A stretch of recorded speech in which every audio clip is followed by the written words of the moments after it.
Hello everyone. हम lesson कर रहे थे अपना रिसोर्सेज एंड डेवलपमेंट में सोइल के बारे में। तो हमने सोइल के फॉर्मेशन के बारे में पढ़ा, फिर हमने इसकी टाइप के बारे में पढ़ा। तो हमने इसकी टाइप में पढ़ा था, जो फर्स्ट सोइल थी एलुवियल सोइल। उसमें मैंने बताया था कि कहाँ कहाँ ये आपको सोइल मिलती है, एक मैप भी दिखाया गया था। सेकंड जो मैंने बताया था आपको, वो ब्लैक सोइल थी। Third red and yellow soil. तो हम अब नेक्स्ट करते हैं लैटराइट सोइल।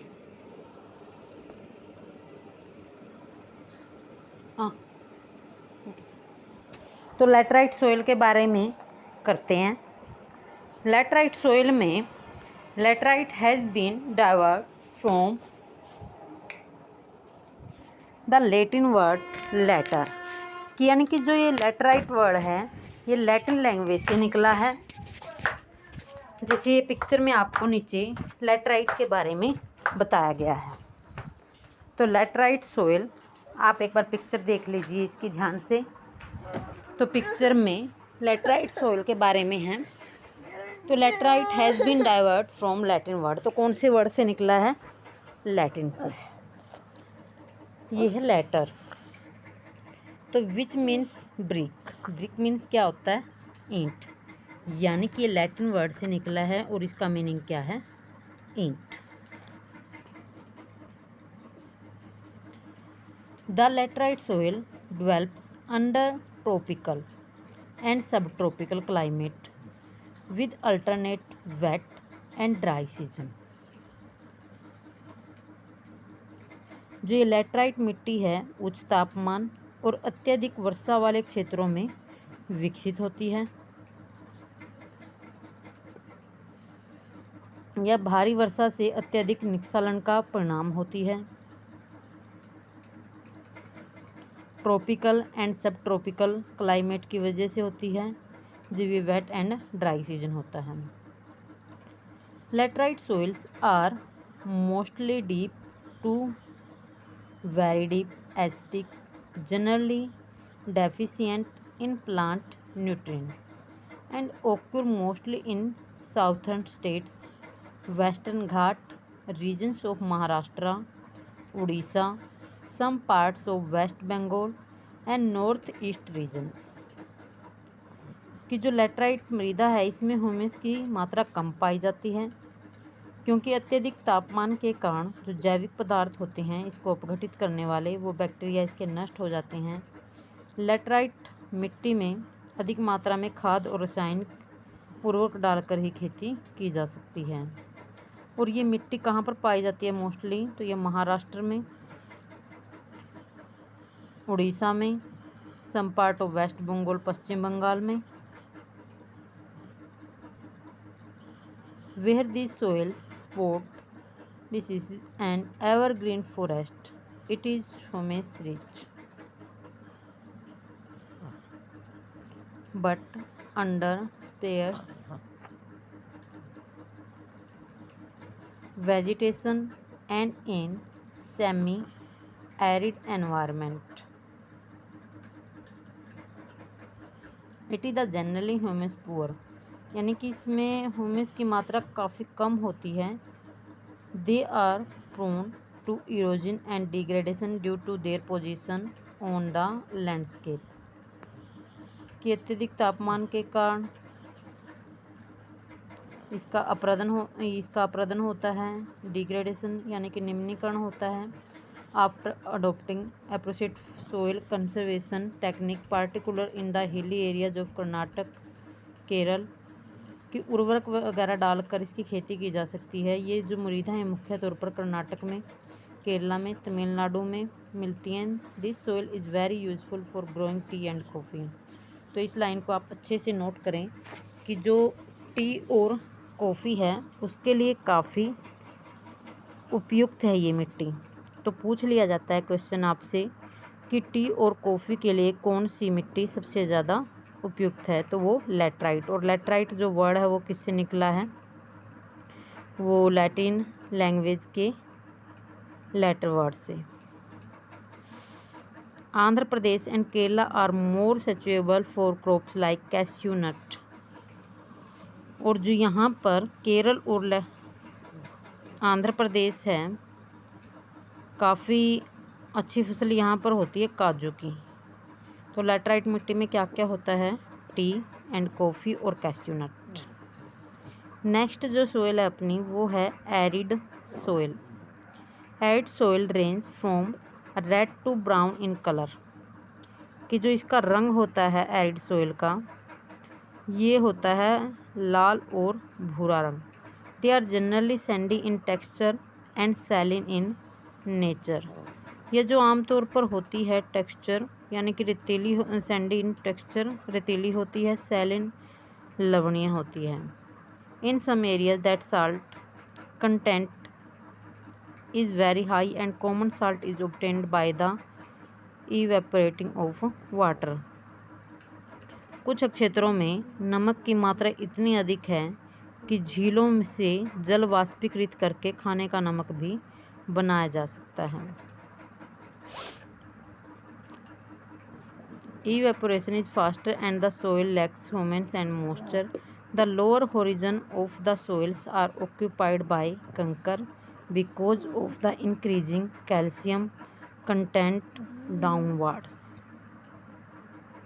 शुष्क जलवायु और उच्च तापमान के कारण यानी कि हाई टेम्परेचर के कारण जल वाष्पन दर अधिक होती है और मृदाओं में ह्यूमस और नमी की मात्रा कम होती जाती है। जो इसकी नीचे की सतह है परतों में चूने में कंकर की सतह पाई जाती है।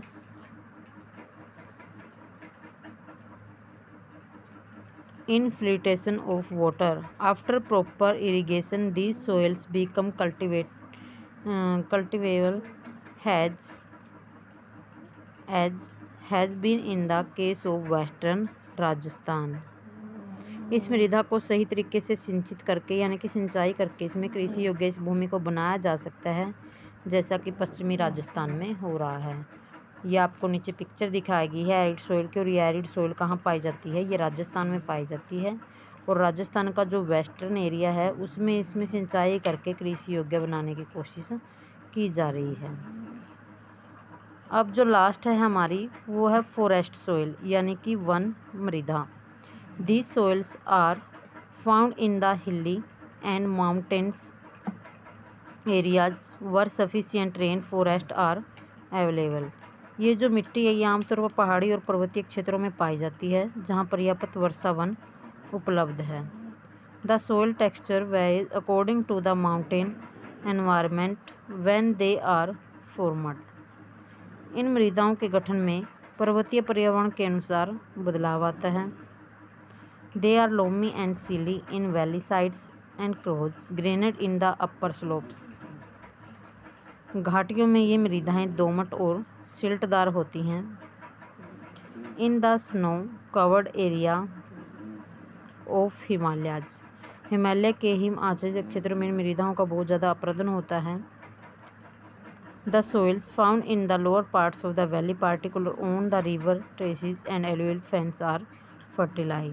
कि नीचे की नदी घाटी में सोपानों और जलोढ़ पंखों आदि में से ये मृदाएं उपजाऊ होती हैं। तो जो फॉरेस्ट सोइल्स है ये आपको हिमालय में मिलती है जहाँ पर वन वगैरह बहुत ज़्यादा होते हैं, तो वहाँ पर ये सोइल पाई जाती हैं।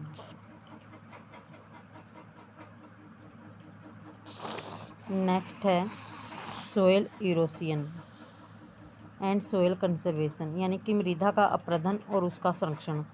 कि जो मृदा का अपरदन है यानी कि इसका कटाव, ये कटाव क्यों होता है, जैसे आपको पिक्चर में नीचे दिखाया गया है कि मृदा कट कट के बह जाती है तो वो मृदा का कटाव कहलाता है। तो ये कटाव किस कारण से होता है और हम इनको कैसे रोक सकते हैं, वो सारी बातें इसमें हैं।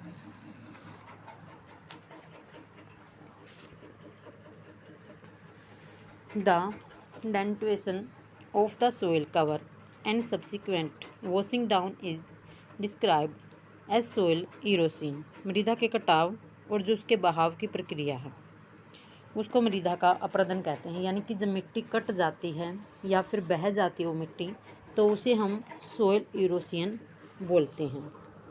जैसे बाढ़ वगैरह आती है या फिर ऊपर से पानी इस तरह से पड़ता है कि वहाँ से मिट्टी का कटाव होना शुरू हो जाता है, या फिर बहाव के साथ नदियाँ मिट्टी को अपने साथ ले जाती हैं, तो उसे मिट्टी का अपरदन कहते हैं। The process of soil formation and erosion go on simply and generally there is a balance between the two. तो मृदा के बनने और इसके जो अपरदन की प्रक्रिया है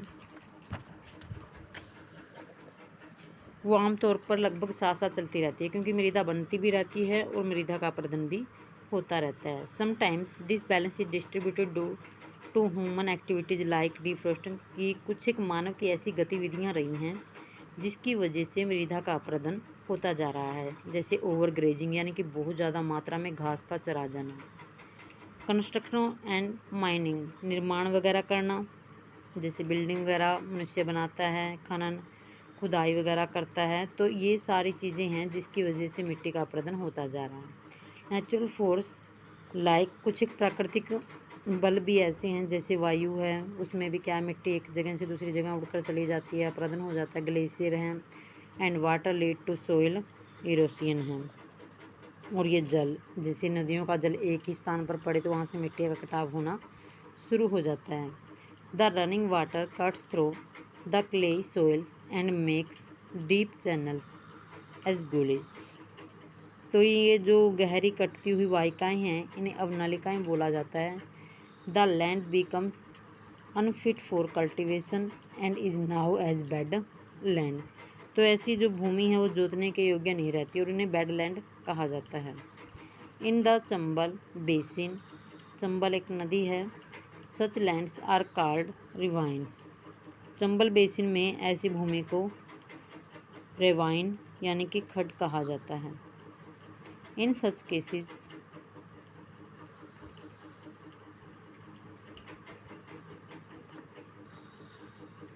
the top of soil is washed away, this is known as a sheet erosion. तो इसे चादर अपरदन भी कहा जाता है। कई बार क्या होता है, मृदा घुलकर जल के साथ बह जाती है, तो इसे सीट इरोसियन कहा जाता है। Wind blow loose soils of flat और sloping land known as wind erosion. Soil erosion is also caused due to defective method of farming. कई बार जल विस्तृत क्षेत्र को ढके हुए ढाल के साथ नीचे की ओर भी बहता है। ऐसी स्थिति में इस क्षेत्र की ऊपरी मृदा घुलकर जल के साथ बह जाती है, इसे चादर का अपरदन कहते हैं। कई बार पवन क्या करती है, वायु मैदान या फिर वहाँ से मिट्टी को उड़ाकर अपने साथ ले जाती है, तो इसे भी मिट्टी का अपरदन बोलते हैं। कृषि के कुछ एक गलत ढंगों की वजह से भी मिट्टी का अपरदन होता है। Flowing along the control lines can declare the flow of water down the slopes, this is called control flowing. तो जो हल वगैरह चलाते हैं, गलत ढंग से हल चलाने जैसे ढाल पर ऊपर से नीचे की ओर हल चलाने से वाहिकाएँ बन जाती हैं, जिसके अंदर बहता पानी आसानी से मृदा का कटाव कर देता है। तो ऐसे ही फिर कुछ इसके कंजर्वेशन भी हैं। कंजर्वेशन में क्या आएगा कि एक तो पेड़ पौधे होते हैं जो मिट्टी की जड़ों को बांध कर रखते हैं, तो पेड़ पौधे नहीं काटने चाहिए। जो आप कर रहे हैं वो करना नहीं चाहिए। डिफॉरेस्टेशन कर रहे हैं, नहीं करना चाहिए। और क्या किया था, ओवर ग्रेजिंग नहीं होनी चाहिए, इसके ऊपर कंट्रोल होना चाहिए। माइनिंग नहीं होनी चाहिए, कंस्ट्रक्शन इतना अधिक नहीं होना चाहिए। तो अगर इन सब के ऊपर हम कंट्रोल करेंगे तो ईजिली हम इसके अपरदन को रोक पाएंगे। Steps can be cut out of the slopes making terraces cultivation restrict erosion. Western and central Himalayas have well developed terrace farming. Large field can be divided into strips. Strip of grasses are left to grow between the crops. तो ये क्या कहते हैं कि पश्चिमी और मध्य जो हिमालय में हैं, सोपानता सीढ़ीदार कृषि की जाती है। जैसे उत्तराखंड वगैरह में सीढ़ीदार खेती की जाती है, क्योंकि वहाँ पर जब बारिश होती है तो बारिश का पानी फिर अटकता नहीं है वहाँ पर ज़मीन पर, और वो नीचे की ओर बहकर चला जाता है। ये पवनों द्वारा जनित बल को कमज़ोर करती हैं। इस तरीके से इसे पट्टी कृषि यानी कि स्ट्रिप फार्मिंग भी कहते हैं। या फिर हम क्या कर सकते हैं इसमें, रो ये shelter Planting lines of tree to create shelters also works in a similar way. Row of such trees are called shelter belt. Shelter belt लगा सकते हैं, यानी कि एक रक्षा मेखला बोला जाता है इसे, कि कतारों में पेड़ों को लगा दें, जिससे क्या है, पवनों की गति को ये कम करता है. These shelter belts have contributed significantly to the stabilization of sand dunes and in stabilizing the desert in western India. इन रक्षक पट्टियों पर पश्चिम भारत में रेत के टीलों के स्थायीकरण में महत्वपूर्ण योगदान रहा है. तो यानी कि आप शेल्टर बेल्ट लगा सकते हैं, पेड़ों को एक कतार में लगा सकते हैं, जिससे वो पवन की गति को कम करेंगे, डिफोरेस्टेशन पर कंट्रोल करेंगे, माइनिंग पे करेंगे, ओवरग्रेजिंग. तो इन सबको मिलाकर एक कंट्रोल किया जा सकता है और मृदा के अपरदन से बचा जा सकता है. तो अब इसमें आपके एक्सरसाइज के क्वेश्चन दिए हुए हैं. इन एक्सरसाइज के क्वेश्चन को करें और उससे पहले आप एक बार मैप को देख लें थोड़ा, क्योंकि 3 सोइल्स रह गई थी हमारी. तो इसमें मैप है. हमने एलुवियल सोइल को किया था, ब्लैक को किया था,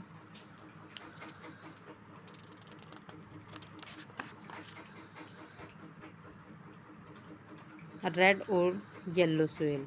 जहाँ पर आपको रेड ये पार्ट दिखा गया सारा का सारा, यहाँ पर रेड एंड येलो सोइल है. लेटराइट सोइल बिल्कुल कम वाले क्षेत्र में है, जैसे देख सकते हो आप इसके कलर से. एरिड सोइल मैंने आपको राजस्थान के एरिया में बताया था, तो राजस्थान के एरिया में है. फॉरेस्ट केवल आपको मैंने उत्तराखंड, जम्मू कश्मीर इस एरिया में बताया था, तो वहाँ तक ही ये सीमित हैं. ये मैप मैं बिल्कुल आपको अलग से एक बिल्कुल ही ब्लैंक मैप में अच्छे से फिल करके बताऊंगी, ताकि आपको इजीली समझ में आ जाए. और इस मैप के लिए मैं एक अलग से वीडियो आपके लिए डाल दूँगी. तो अब यहाँ हम इसके क्वेश्चन हैं, इनको देख लेते हैं एक बार. Which one of the following is the main cause of degradation in Punjab. कि पंजाब में किस तरह से था भाई, जो मिट्टी का अपरदन हो रहा है, मतलब ये डिग्रेडेशन, भूमि का जो निम्नीकरण है, पंजाब में किस वजह से था. तो ओवर इरिगेशन, यानी कि अत्यधिक सिंचाई के कारण था. In which one of the following states is terrace cultivation practice.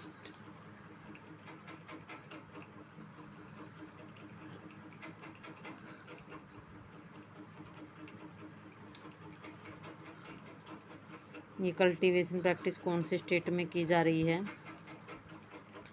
तो ये उत्तराखंड के उसमें है. In which of the following states black soil is predominantly found. तो ब्लैक सोइल कहाँ पाई जाती है, तो मैंने आपको बिल्कुल बताया था. तो आप एक बार इसको देखें कि ब्लैक सोइल, ये सभी क्वेश्चन के आंसर आपने ही राइट करने हैं. यही आपके लिए होमवर्क है कि क्या हो सकता है इसमें. वैसे इसका आंसर महाराष्ट्र है, लेकिन फिर भी आप सभी क्वेश्चनों को सोल्व करने की कोशिश करें, किस तरह से हमने इनको सोल्व करना है. और इन सभी एनसीईआरटी क्वेश्चन को आप अपनी फेयर नोटबुक में राइट करें. यही आपका होमवर्क है. डेली विद जो भी मैं वीडियो आपको करवा रही हूँ, उसमें आप